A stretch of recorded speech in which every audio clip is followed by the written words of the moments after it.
Unfpa hamutu com a Universidade Tasmania, Austrália, assina acordo com o desenvolvimento e intervenção social no comportalização materna e Timor-Leste.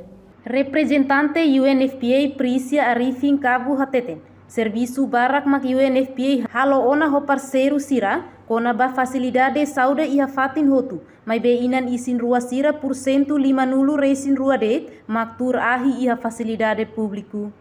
Também Unfpa halo cooperação li husi assina acordo ne odi hareba mudança social no mudança ba inan isin rua sira tamba inan isin rua barak mak lakoi ba tur ahi e facilidade de saúde.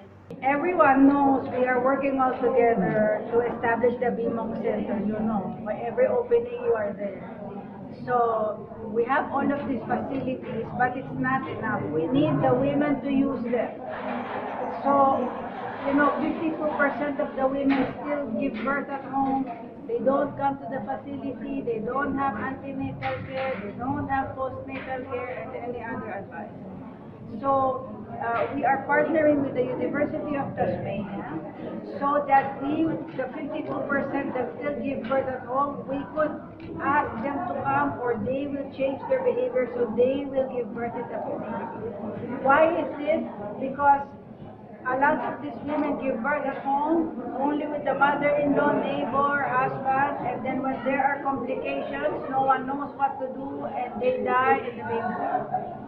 So one way to really lower down the maternal mortality is for the women to have skilled birth attendants.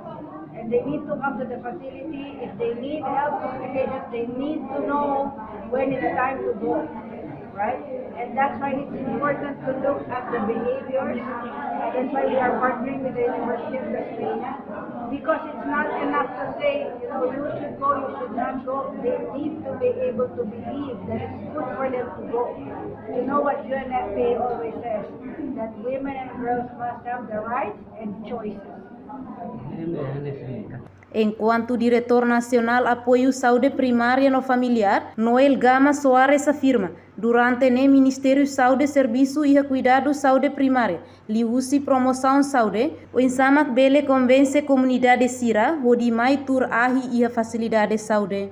Ita Ministério Saúde, estamos durante o serviço saúde primária, liusi promoção saúde, ita bele convence comunidade sira mai parte da facilidade saúde.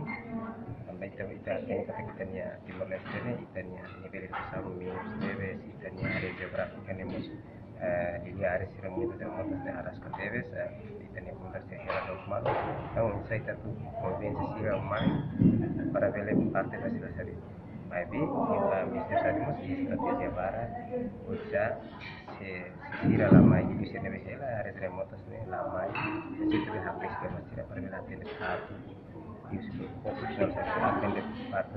Reportagem Celestinha Falo, Televisão Timor Post. Janela informação by Emma Hakotu. Atu hatena informação atual diagliu kita halua. Haneha botão subscribe, like, halo comentário no faixa do media social Hakotu.